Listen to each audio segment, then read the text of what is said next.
So what I'm gonna do now is I'm gonna demonstrate the built-in alarm feature.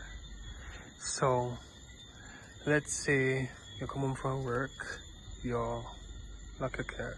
Let's just pretend to the window wind up, right? So you lock your car. The alarm light right there will blink fast, indicating that it is currently arming the car. Right? Once it stops blinking so fast, you will know that the car is now armed and secure.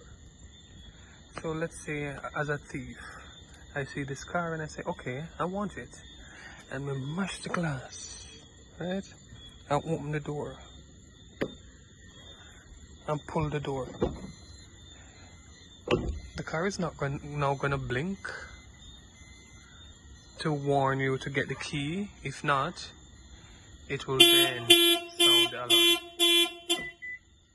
To disable it, you just press the unlock button on your key fob and it will disable the alarm.